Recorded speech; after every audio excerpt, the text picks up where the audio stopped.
जय भीम, जय भारत। आज हम आपको इतिहास की ओर ले चल रहे हैं।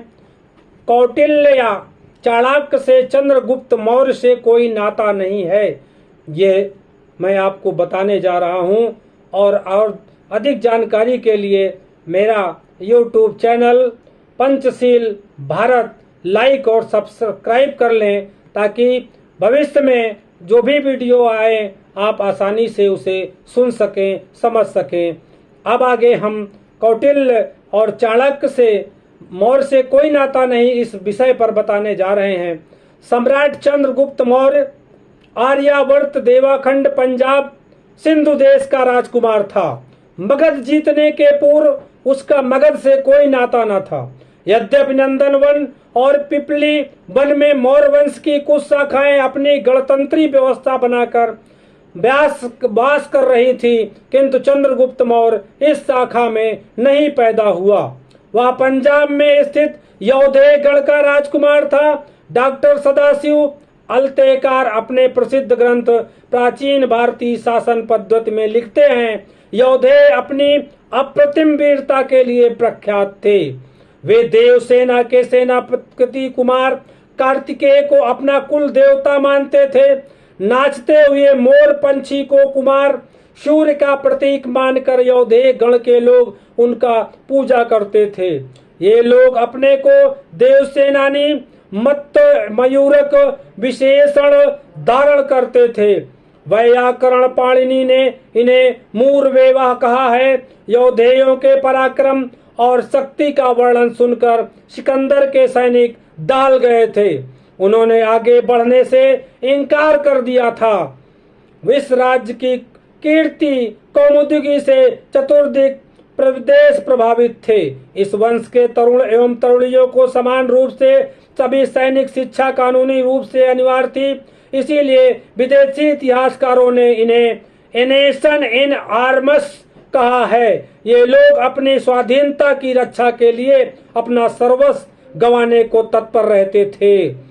ऐसे वीरों की धाक सर्वत्र व्याप्त थी। यौधेय गण से संबंधित होने के कारण वह पंजाब के भद्रश्वक, मल्ल, क्षुद्रक के आदि सभी गणों को मिलाने में सफल हुआ। विंटर निटज के अनुसार यदि चाणक्य चंद्रगुप्त मौर्य का मंत्री, पुरोहित, गुरु होता तो मेगास्थनीज उसका उल्लेख अवश्य ही करता। धर्मराज अशोक के अष्टम शिलालेख के अनुसार मौर्य सम्राट की उपाधि देवानंग प्रिय रही है। पतंजलि के अष्टाध्यायी के भाष्य में इसे देवताओं का प्रिय एक आदर सूचक माना गया है। कैकेट की टीका में देवानाम प्रिय इति कहा गया है। मूर देवा का अर्थ मूल देवा किया गया है। अर्थशास्त्र में इसका प्रयोग ही नहीं है। प्रसिद्ध विद्वान राय चौधरी के अनुसार अर्थशास्त्र संस्कृत ग्रंथ है। मौर्य काल की भाषा तो प्राकृत या पाली थी। संस्कृत तो 300 ईस्वी के बाद की भाषा है। अर्थशास्त्र में ना तो चंद्रगुप्त मौर्य का नाम आया है, ना ही पाटलिपुत्र का ही। अर्थशास्त्र में चीन, नेपाल, बहिलीक आदि देशों के नाम गिनाए गए हैं। चीन का नामकरण 4वीं शताब्दी ईस्वी में हुआ, अतः अर्थशास्त्र की रचना 4वीं शताब्दी ईस्वी के बाद ही हुआ। प्रसिद्ध विद्वान इसे 7वीं 8वीं शताब्दी ईस्वी का मानते हैं। ईसा से लगभग 150 वर्ष पूर्व कर्नाटक राज्य के प्रसिद्ध जैनी विद्वान शिवकोटि ने कन्नड़ भाषा में बड़ाउर राधाना कथा कोश ग्रंथ में लिखा है, मोदक नगर चहर दीवारी से घिरा हुआ एक नगर था, जहां का राजा कुमुद मौर्य तथा उसकी रानी भद्रे, जो भद्र वेश की दुहिता थी, एक प्रतिभाशाली पुत्र को जन्म दिया, जिसका नाम चंद्रगुप्त मौर्य था। जनरल कनिंघम तथा डॉक्टर काशी प्रसाद जायसवाल के अनुसार चंद्रगुप्त मौर्य के पंचमार्का प्रारंभिक सिक्कों में सूर्य चक्र, सुमेर पर्वत मोर, 9 शाखाओं वाला वृक्ष तथा पृष्ठभाग में तक्षशिला का चित्र मिलता है। इससे प्रमाणित है कि वह उत्तर पश्चिम प्रदेश का ही निवासी था। पुराणों में मत्स्य पुराण 272-22-26, कलिराज वृतांत 4-24-32, वायु पुराण 99-331-32, ब्रह्मांड पुराण 73-144, विष्णु पुराण, भागवत पुराण तथा पत्राकार वायु पुराण में मौर्य वंश का विस्तार से वर्णन किया गया है। इसमें मौर्यों को तक्षक कहा गया है। इससे विदित है कि ये तक्षशिला के निवासी थे। इसमें कहीं भी इन्हें मगध से नहीं जोड़ा गया है।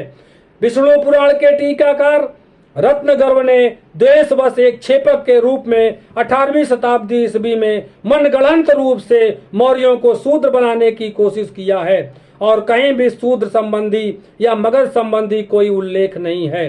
ब्राह्मणों द्वारा 2 वर्ष शूद्र बनाया गया चंद्रगुप्त मौर्य को विष्णुगुप्त चाणक्य की कठपुतली बनाकर नचाने के लिए फर्जी ग्रंथों की ऐसी तमाम रचनाएं की गई, क्योंकि मौर्य साम्राज्य में सम्मिलित 9 गणों के लोग भी ही अमात्य तथा आय अधिकारी बनाए जाते थे। किसी ब्राह्मण को कभी कोई मंत्री या पुरोहित नहीं बनाया गया। अशोक के महामंत्री राधे गुप्त थे। पुष्यमित्र भी एक यूनानी अधिकारी था। यवनों को प्रमुख पद दिया जाता था क्योंकि वे मौर्यों के रिश्तेदार थे। पुष्यमित्र के वंशज विदिशा में कई पीढ़ी तक यवन शासक थे। इतिहास में गलत ढंग से पुष्यमित्र द्वारा बौद्धों का संघर्ष दिखाया गया है।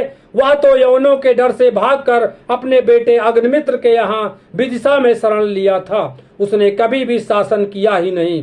शुंगकाल भी एक मिथ्या बकवास है। 10वीं शताब्दी ईस्वी के बाद ब्राह्मणों द्वारा मौर्यों के शत्रु हूणों व शकों को अर्बुद गिरी पर अग्निकुंड शुद्ध करके क्षत्रिय घोषित करके उन्हें राजपूत बना दिया गया। उनके द्वारा बौद्ध क्षत्रियों के राज्यों को छिनवाकर लूट फूक करके उन्हें तबाह करके तमाम जाली ग्रंथों की रचना करके उन सभी को शूद्र बना करके उन्हें अधिकार विहीन कर दिया गया। धर्मराज अशोक ने हिंसात्मक यज्ञों पर कड़ा प्रतिबंध लगा करके उन्हें उनके धार्मिक कर्मकांड को समाप्त कर दिया था। मौका पाने पर उन्होंने हूणों द्वारा कसर निकाला था। बौद्ध ग्रंथ परिनिब्बान सूत्र तथा दिव्यादान में सूर्योपासक वंश इक्ष्वाकु कुल से उत्पन्न 9 कुल बताए गए हैं। मौर्य, मल्ल, कोली, शाक, जनक, विदेह, लिच्छवी, वज्जी तथा ज्ञातिर थे। सूर्य को पंख युक्त मोर पक्षी के रूप में मूरदेवा सूर्यवंशी लोग पूजा करते थे। सूर्य को कुमार, कार्तिकेय, विशाख देव, महासेन, स्कंद जयंत देव, सेनापति, मधुक, पटसुक, ब्राह्मण देव, मुर्गन, कामदेव, मार, त्रिविक्रम, विष्णुवाला जी आदि विविध नाम साहित्य में गिनाए गए हैं। धन्यवाद।